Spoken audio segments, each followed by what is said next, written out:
Ladies and gentlemen, good day and welcome to the Q4 FY’25 earnings conference call of Fortis Healthcare Limited. As a reminder, all participant lines will be in the listen-only mode, and there will be an opportunity for you to ask questions after the presentation concludes. Should you need assistance during the conference call, please signal an operator by pressing star, then 0 on your touchtone phone. Please note that this conference is being recorded. I now hand the conference over to Mr. Anurag Kalra, Senior Vice President, Investor Relations at Fortis Healthcare Limited. Thank you, and over to you, sir. Thank you very much. A very good afternoon, ladies and gentlemen, and thank you for taking the time to join us on our Quarter 4 FY’25 and FY’25 earnings call. The call is being chaired by our MD and CEO, Dr. Ashutosh Raghuvanshi. With him is Mr. Vivek Goyal, our Chief Financial Officer. From Agilus, we have Mr. Akshay Tiwari, the CFO of Agilus. Unfortunately, Mr. Anand could not join us today because he is currently in the midst of some travel overseas, but we will be happy to take any diagnostic questions as well. We will start off with some opening comments by Dr. Raghuvanshi, post which we will open the floor for questions and answers. Over to you, sir. Thank you, Anurag. Good afternoon, everyone, and thank you for taking time to join us on this Quarter 4 25 and Financial Year 25 earnings call today. To begin with, I am pleased to inform that the board has recommended a dividend of INR 1 per share, which is equivalent to 10% of the face value for the third consecutive year, subject to the approval of shareholders. This highlights the strengthening fundamentals of company and its sustained earning growth momentum that we are witnessing. Coming to the financial performance of the company, I shall comment on the year as a whole and then move on to Quarter 4. We have witnessed another year of healthy growth and improved margins. The hospital business has been primary driver of company's performance, consistently demonstrating year-over-year improvements in margins. For the financial year 25, consolidated revenues of the company stood at INR 7,783 crores, a growth of 12.9% over financial year 24. Our hospital business revenues have grown 14.8% to INR 6,528 crores, while the financial year 25 diagnostic business gross revenues were at INR 1,407 crore versus INR 1,372 crores in financial year 24. Our consolidated operating EBITDA increased 25.3% to INR 1,588 crores, which translates into a margin of 20.4% in financial year 25 versus 18.4% in financial year 24. The hospital business operating EBITDA margins have improved from 18.6% to 20.5% in financial year 25, with an EBITDA of INR 1,339 crores. The hospital business contributed approximately 84% to both our consolidated revenue and our consolidated EBITDA. Consolidated reported profit after tax before exceptional items for the year increased 42.8% to INR 899 crores, while the reported PAT after exceptional items stands at INR 809 crores. On the quarterly performance, we reported a consolidated top line of INR 2,007 crores in Quarter 4 of financial year 25, a growth of 12.5% over Quarter 4 of financial year 24. The hospital business revenues have increased by 14.2% to INR 1,701 crores, while the diagnostic business gross revenue stood at 348 crores in Quarter 4 of financial year 25 compared to INR 338 crores in financial year 24. The consolidated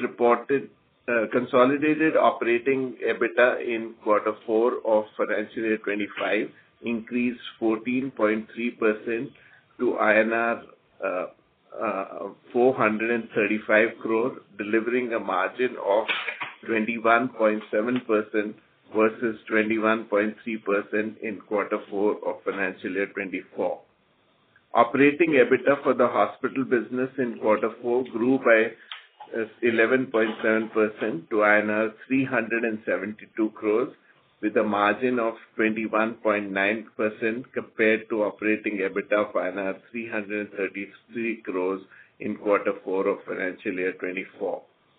The figures for quarter four financial year 25 and 24 include certain year-end adjustments related to write-back of excessive provisions, unclaimed balances, expected credit loss, and other adjustments which are accounted for in the quarter but pertain to the full year. Our consolidated reported profit after tax before exceptional items for the quarter increased 20.8% to INR 242 crores. Coming to the balance sheet side, the company's net debt on 31st March stood at INR 1,694 crore, while the net debt to EBITDA of 0.93x as on March 31st, 2025, as against 0.17 on 31st March 2024. In December 2024, we raised INR 1,550 crores through the issuance of non-convertible debentures. Leveraging these funds along with internal accruals, we have consolidated our stake in Agilus by acquiring 31.52% stake from our private equity investors. As a result, FHL now holds 89.2% equity stake in Agilus. Our hospital business recorded a 9% increase in ARPOB for the year, reaching to INR 2.42 crore per annum. This growth was primarily driven by the revenue gains in our key specialty areas such as oncology, neurosciences, cardiac sciences, gastroenterology, orthopedics, and renal sciences, which together achieved a 16% year-on-year growth and contributed 62% to the overall hospital business revenue. Noticeably, the oncology specialty registered a growth of 25% and neurosciences reported a growth of 19% year-on-year. Hospital occupancy improved to 69% in financial year 25 compared to 65% in financial year 24.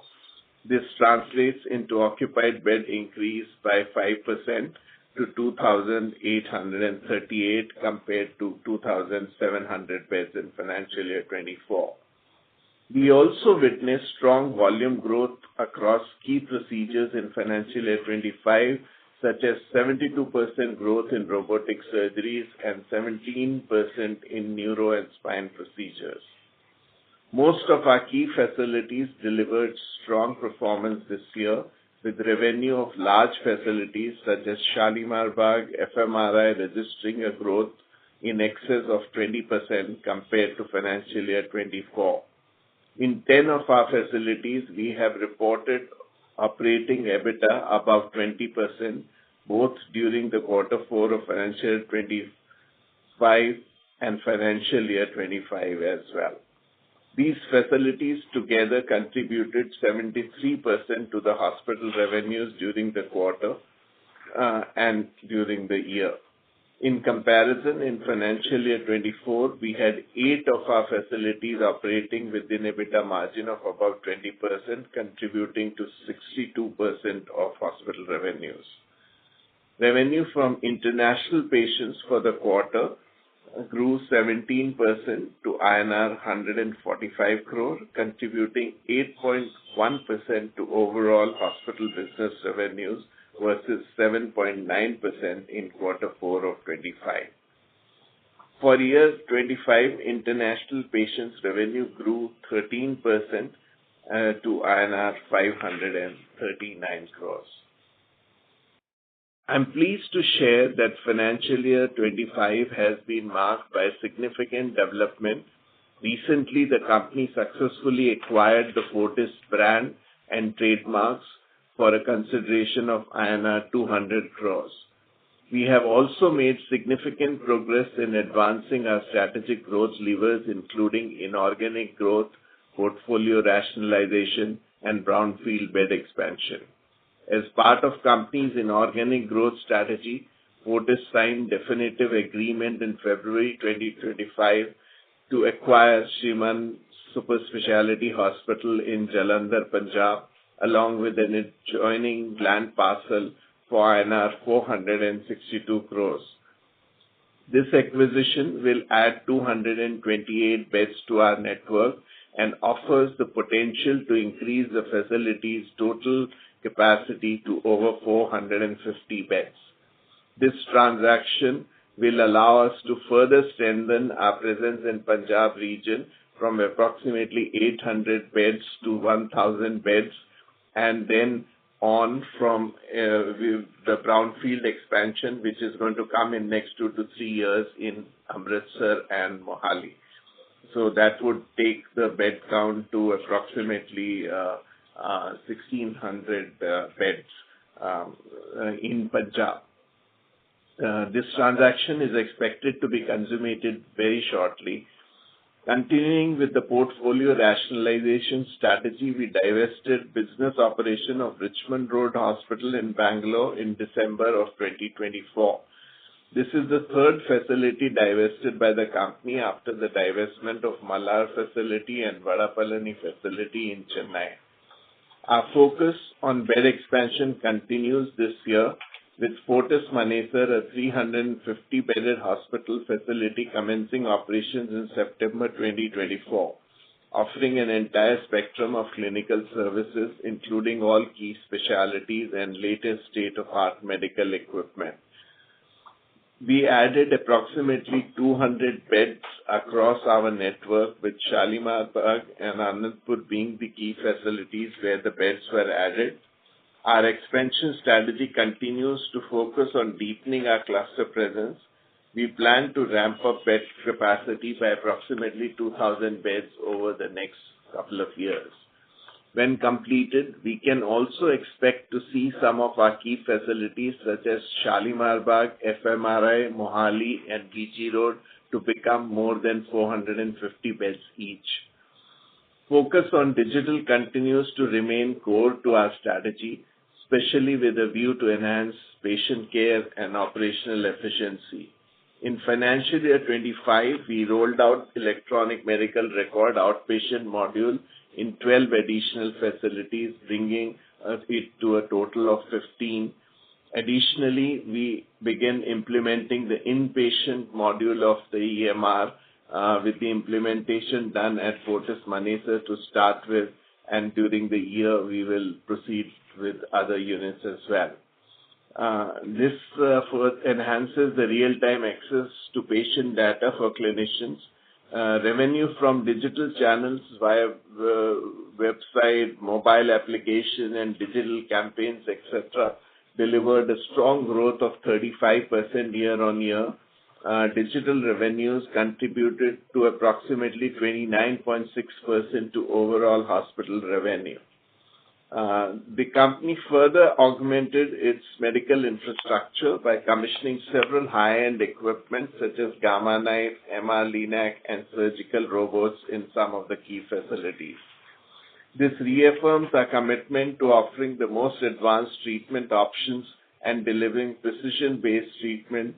Just to highlight, our capital expenditure in financial year 25 stood at approximately 700 crore, reflecting our confidence to further scale up operations, both in terms of capacity expansion and augmenting medical infrastructure. We expanded our clinical offerings, bolstered by high-quality talent. The year saw the addition of reputed clinicians in various specialties, including neurology, cardiac sciences, oncology, gastroenterology, orthopedics, and gynecology. Turning to our diagnostic business, Agilus continues to recover and witness improvement in operating margins. Operating EBITDA margin basis gross revenue stood at 17.7% in financial year 25 versus 15.3% in financial year 24.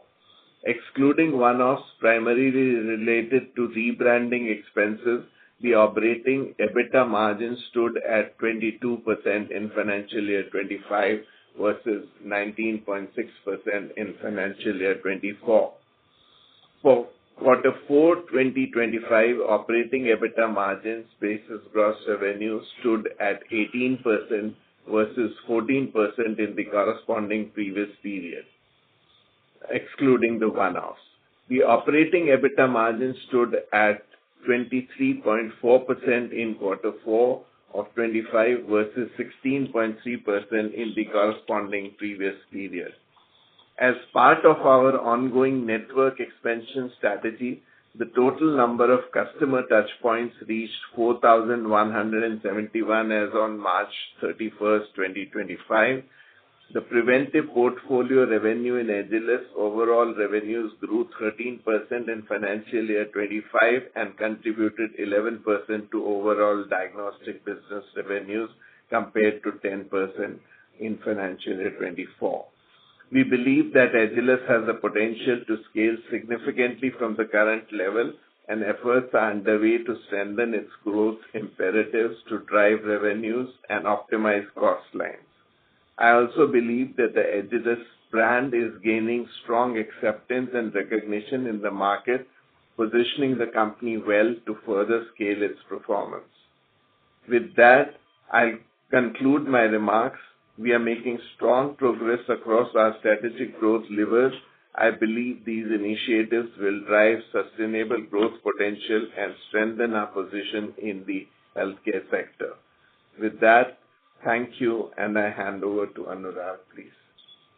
Thank you, sir. Ladies and gentlemen, we will now open the floor for question and answers. May I request the moderator to take care of this, please?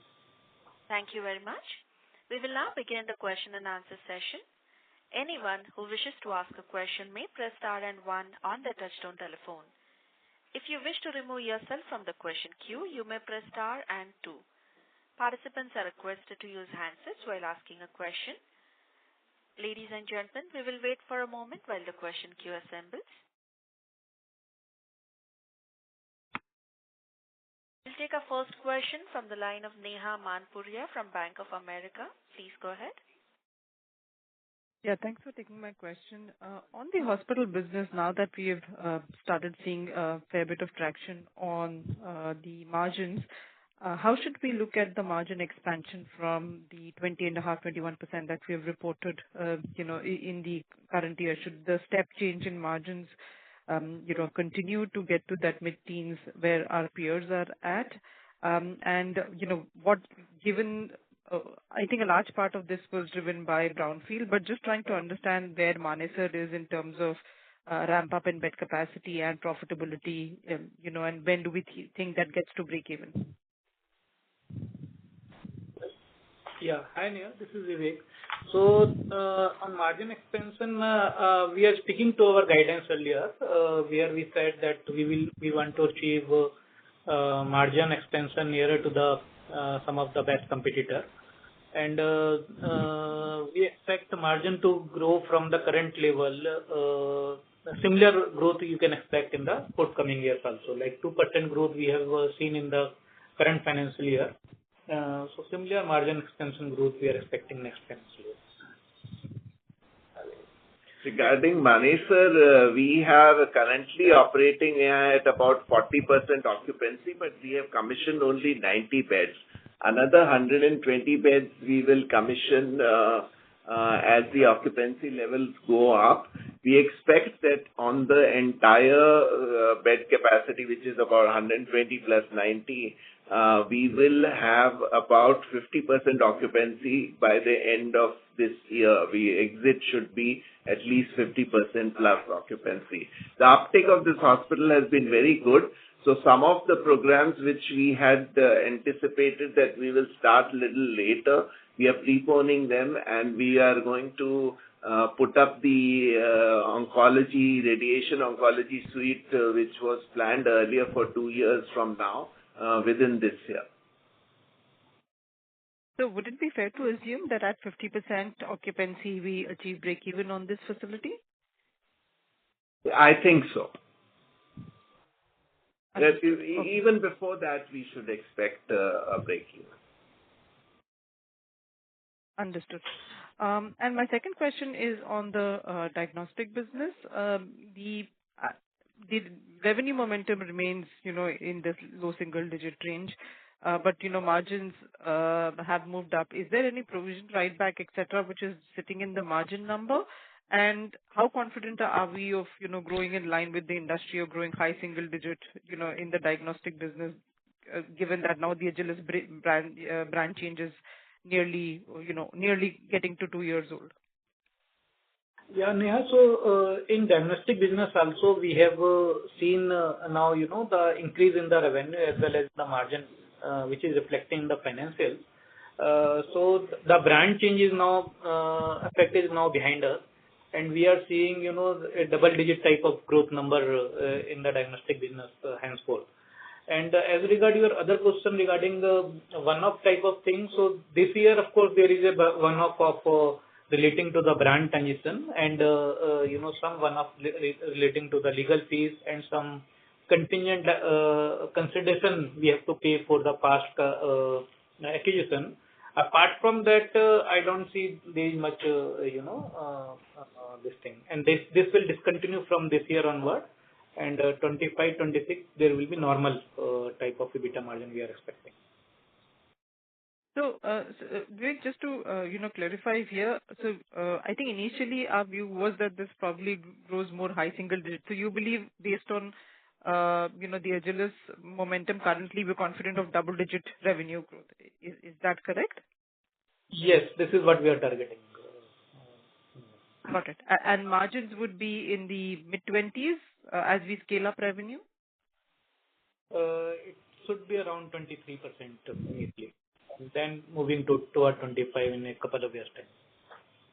Got it. This is very helpful. Thank you so much. Thank you.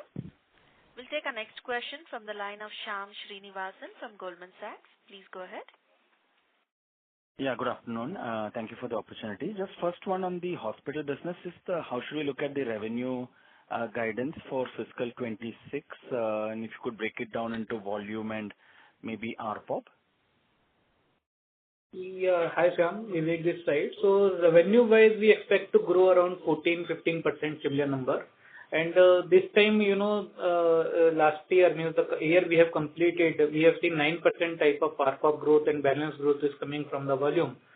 So I'm expecting it will be the reverse this time, around 5-6% in the ARPOB growth, and the balance is from the volume side. And volume growth is mainly coming from some of the brownfield expansion which has been completed. We will be operationalizing, which mainly include Noida and Faridabad, and also from the capacity ramp up in the form of better occupancy than the last year. Vivek, helpful. So we had about 5% volume growth. So you're saying this volume growth goes to like almost double, like 10%.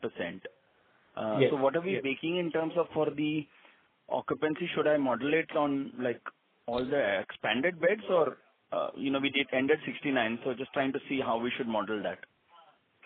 Yeah, we are aiming around 70-71% occupancy level at the Concall overall level. Because this brownfield expansion is on the existing facility and these hospitals anyway operating at 80% type of occupancy level. So I think we will not be facing any challenge in occupancy side. And plus, the Manesar facility, as Dr. Raghuvanshi alluded, it is ramping quite well. And just from a data point, how many operating beds we ended fiscal 25 and what is the expected addition this year? Yeah, so we ended fiscal 29 with a bed capacity of around 4,024 because we have taken out certain beds also in the Richmond Road. And we will be adding how much? Around almost 1,000 beds in the current finance. So bed addition is like 25%. Yeah, because most of these capacities are coming. Noida, we have got full OC and we are operationalizing it. 150 bed will be getting. Then there will be Faridabad, which has completed and will be operationalized in the first quarter itself. Then Manesar, we will be opening further beds. We are expecting around 200 beds to be opened in Manesar.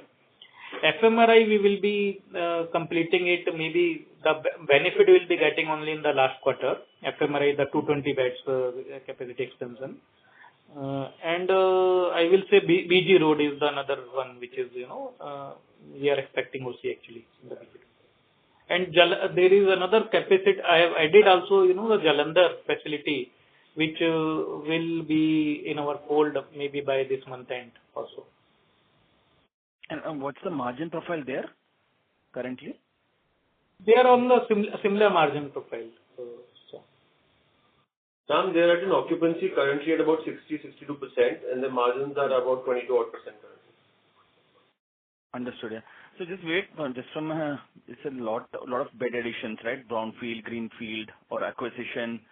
So we're confident of this 150-200 bits of margin expansion for the hospital business this year.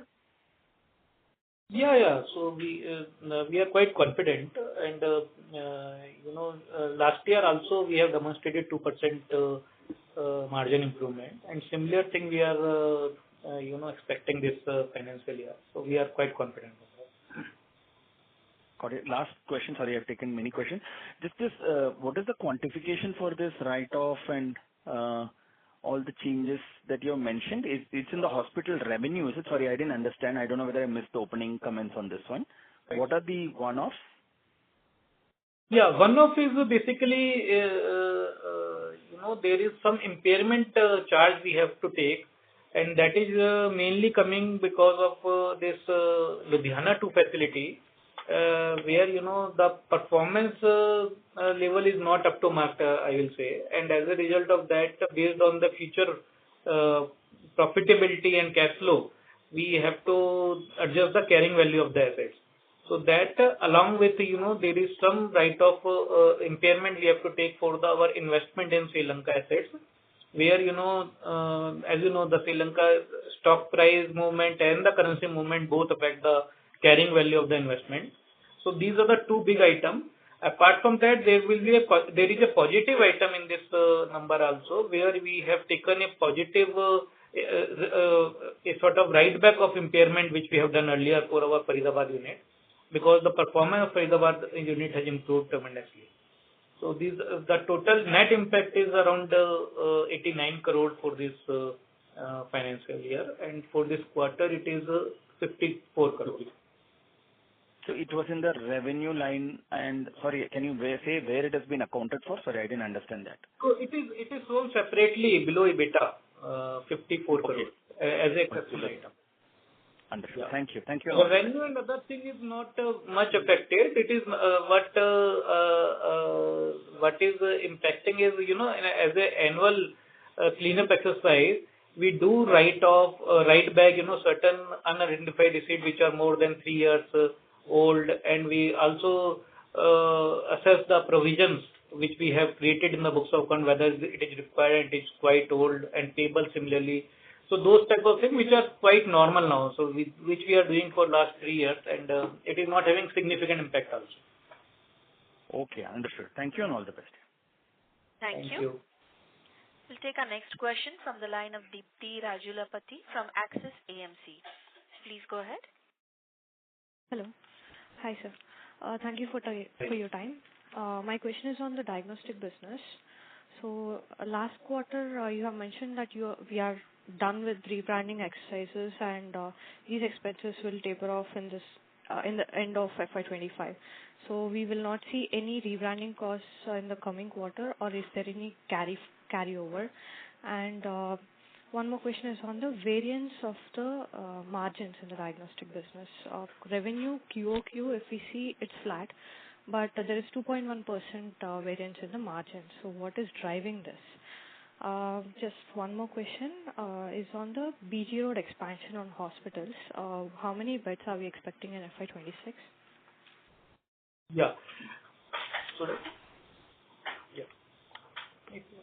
Yeah. So regarding the first part of your question about the brand related expenses, The one-off kind of expenses which were there in rebranding, those are done already.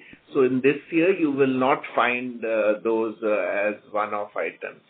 The second is about the margin expansion in spite of the revenue being flattish, is that we have built in a lot of efficiencies in the lab network, the CTPs versus the lab network we have rationalized. There are several other initiatives on the cost side have been taken, and that has resulted into this. We have also upgraded our infrastructure on the diagnostic side quite a bit. We have opened a new lab of genomics in Gurgaon. At the same time, we have opened a new lab for the transplant immunology in Bangalore as well. So with all these initiatives, we believe that high-end test volume with a higher ARPA will also drive growth in the coming year. Regarding the number of beds in BG Road is 140 beds. Okay, sir. Thank you. All the best. Thank you. We'll take our next question from the line of Binu Patiparampil from Elara Capital. Please go ahead. Hi, good afternoon, all of you. Most of my questions got answered. Just one strategic question on the kind of expansion we are doing. If I look at most of your competitors, they are targeting tier 1, tier 2 cities with large 400, 500 bed facilities. Whereas if I look at your acquisitions, be it Manesar, Jalandhar, etc., you're more going tier 3, 4 and slightly smaller facilities. Is that the way forward for us? No. You see, we have always stated that our growth strategy is a cluster-based strategy. So as I was mentioning in my opening remarks also, that in Punjab we have approximately 800 beds spread over 4 facilities, 2 in Ludhiana, 1 in Amritsar and 1 in Mohali. Now all these hospitals, along with that, this is a strategic fit in Jalandhar, and that's why we have chosen. But out of choice, we are not going to any new geographies, tier 2 or tier 3 kind of geographies. But this Punjab as a state is important to us. And then with the addition of these beds and the expansion which we have planned in Amritsar and Mohali, we would have, Jalandhar has a potential of 450 beds. So we will go to 450 beds there. Mohali, we are going to be adding another approximately 350 to 400 beds. Amritsar, we are going to be adding another 150 beds. So Punjab as a cluster, we are the dominant player already, but we will become even stronger once this happens. So that is our cluster strategy. The Manesar facility, I would like to correct you, is almost part of the growing part of Gurgaon. So this is not really a tier 2 or tier 3 kind of situation. This is a kind of a very upcoming area within the greater Gurgaon area. And Manesar also has additional FSI, which will take this hospital size to 450 beds. The other comment which I made earlier is that many of our hospitals were smaller in size, but the larger hospitals which we have, which are already doing EBITDAs of about 20%, most of them will also become 450 bed plus after the brownfield expansion. So this will give us a profile of a hospital. I completely agree with you that a 450 bed hospital has a completely different economics than a 200 bedded hospital. So we believe in that. So we are not changing our strategy within these clusters where we are present, which is Bangalore, Calcutta, the Punjab, Delhi NCR and Mumbai, Greater Mumbai area. In these clusters, we will be seeking more opportunities and we would be looking at more hospitals and try to do hospitals which are at least in the range of about 350 beds plus. Understood. Just a related question or digging a little deeper. Mumbai, Bangalore, Kolkata are cities where you are already present.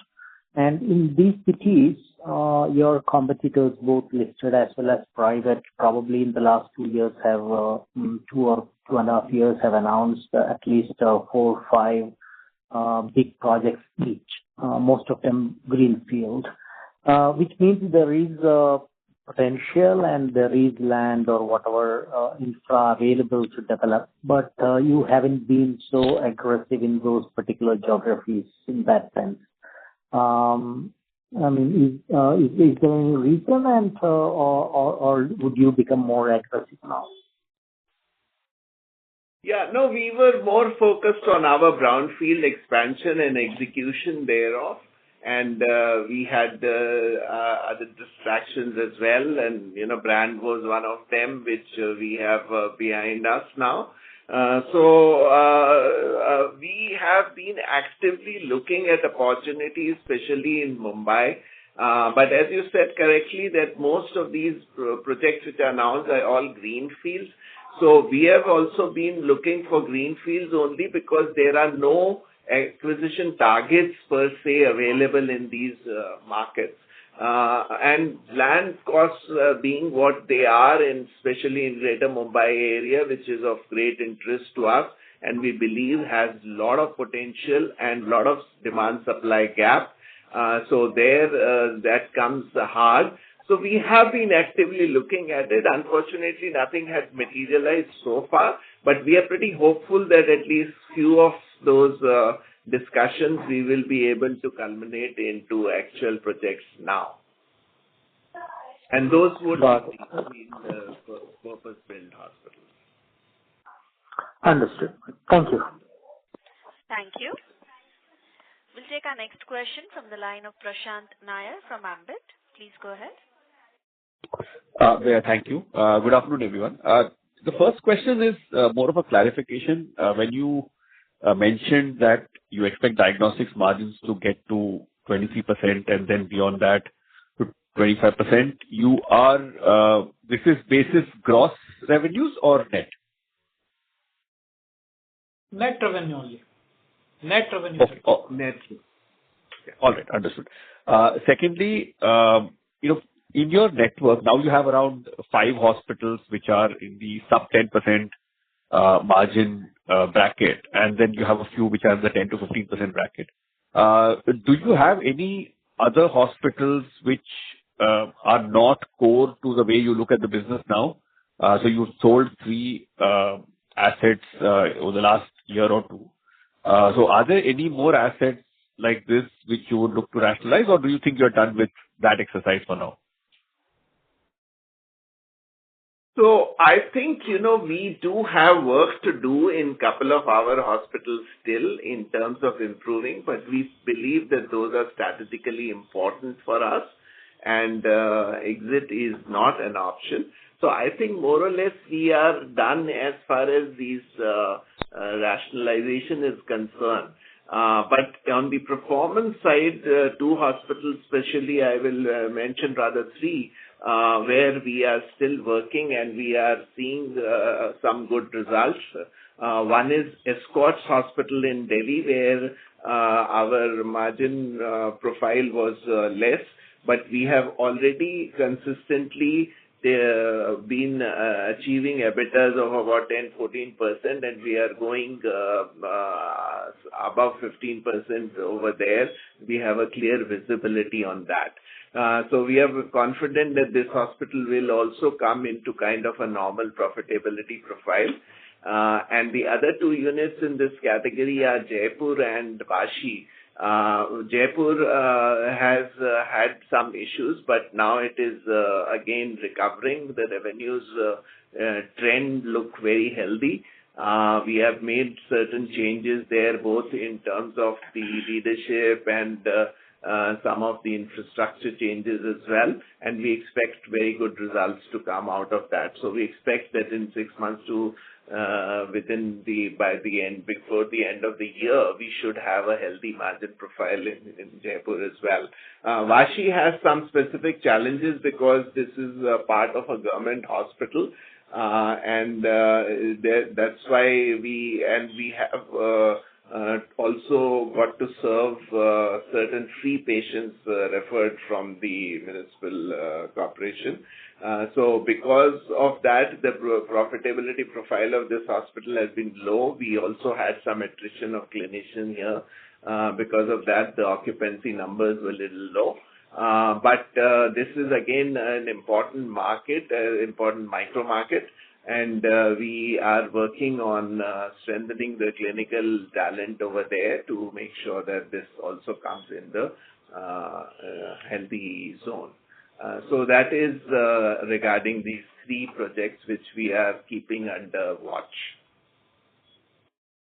Thank you. Just one follow-up question on Escorts Delhi. So would 15% plus be close to what this hospital has achieved in the past when it has been part of Fortis, or is the ceiling higher in your view? No, this is actually better than what it has ever achieved. And mind you, this is after absorbing, the EWS bed cost, because we have to provide 25 beds free of cost. So it is after absorbing that cost. And as Dr. Vanshi mentioned, it is showing a upward improvement in the EBITDA margin profile, and we expect it should be settling somewhere around 15-16%. Okay, great. Thank you. I'll get back in touch with you. Thank you.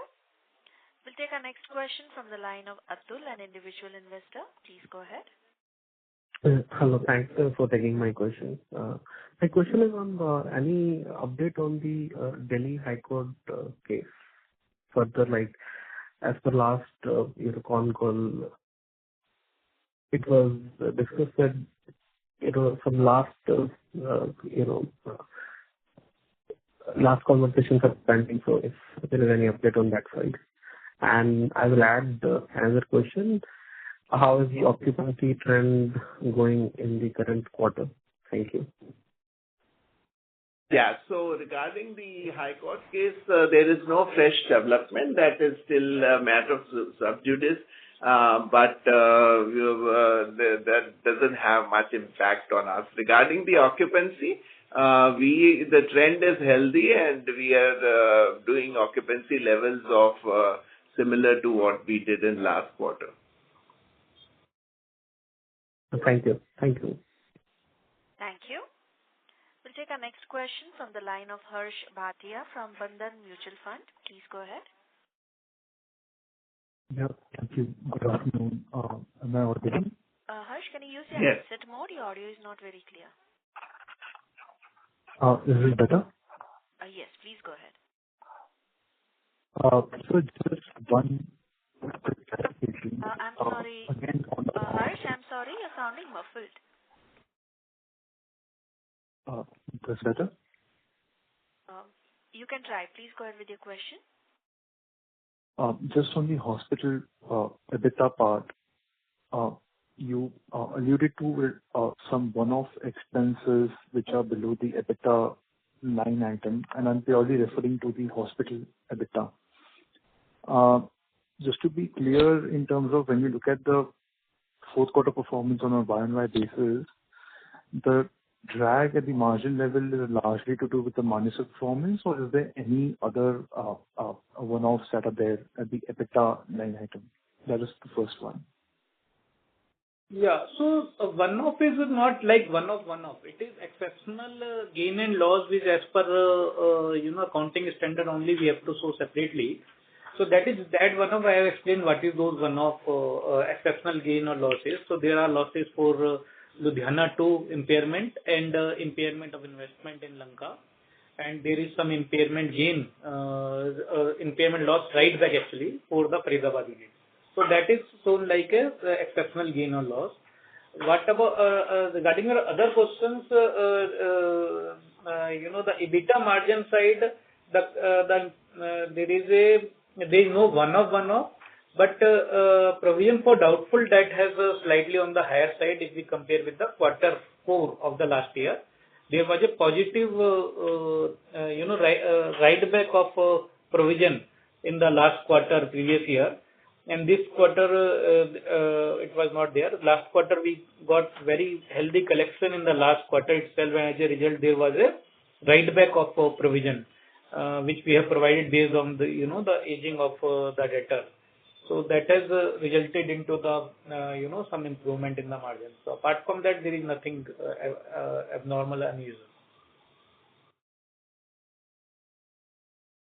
Sure. Would you be able to call out the number in terms of the recovery for the past quarter, which is not there for this quarter, as well as the Manesar drag, if any?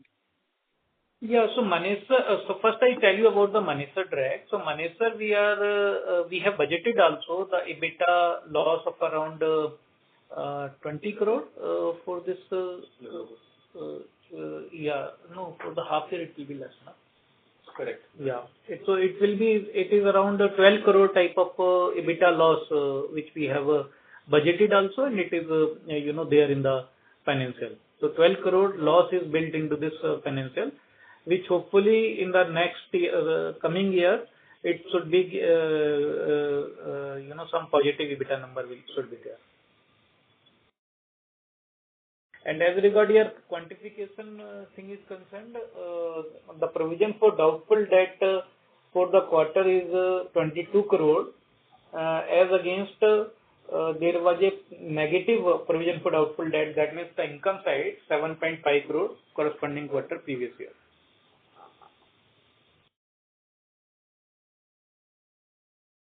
Sure. Just one clarification on Manesar. 12 crore was there as a drag from the third quarter as well, and there's a 12 crore drag in the fourth quarter as well, or? No. Just give it a minute. Yeah.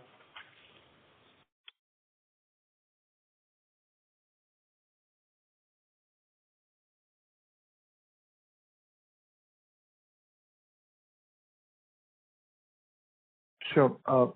Just one another point. When you look at the margin matrix, and when we're guiding for the 200 bits margin expansion at the hospital level,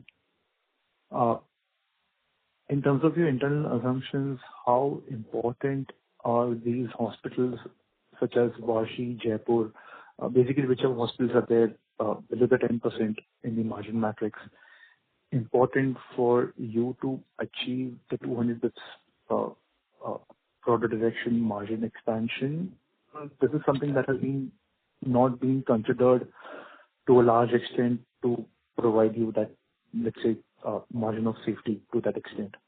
So basically, how important are these less than 10% margin hospitals turnaround important to your guidance for the 200 bits margin expansion going forward? For these hospitals to really come to the category of 20 plus is not in something we have considered. We believe that the turnaround of these 3 hospitals is going to take 6 months to a year or maybe longer. So we have not considered that when we say that we are expecting about 2% of increase in our profitability profile. So these hospitals are important strategically for the long term, but in short term, whatever guidance has been given is not considering that these hospitals have come to a 20 plus category. That's very helpful, sir. One last quick follow-up in terms of the bed additions for FY'26. A large part of that would be brownfield in nature, new towers as such. What should be the general break-even timeline that we should work with? Should it be somewhere around 6 to 9 month period or somewhere closer to 1 year period? Again, these are towers at the existing sites, so maybe you could help us understand a bit. Yeah. So since these are brownfield, the absorption is pretty fast. Location to location, it will differ. However, we expect that within 6 months, we will open beds as the occupancy levels go up. Currently, these hospitals are operating about 75 to 80% occupancy levels. So we expect that this should happen in 6 months' time.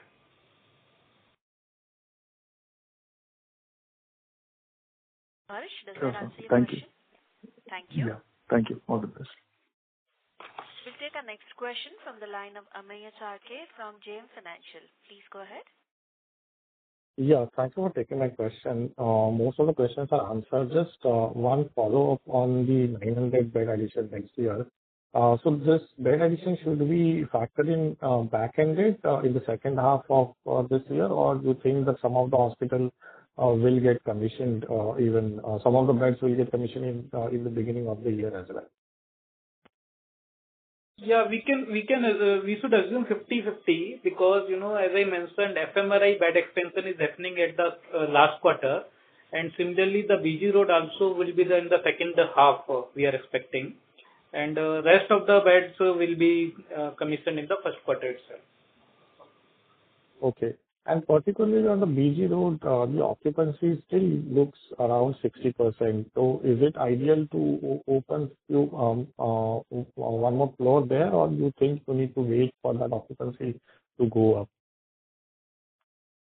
Yeah, so we are adding more clinical talent and modalities as well. But obviously we will commission the beds will be ready for being commissioned. So capacity will be available to us, but we will keep on commissioning as and when the occupancy levels go up. But with the addition of clinical beds and modalities, we believe that occupancy numbers will go up. Sure, sir. Thank you so much. I will join that. Thank you. Thank you. We'll take our next question from the line of Abhishek Jain from Invest Well Agent. Please go ahead. Hello, can you hear me? Not very Yes. clear. Can you use your handset mode, please? Yeah, sure. Just a minute. Hello? Yes, please go ahead. Yes. Hello. Yeah.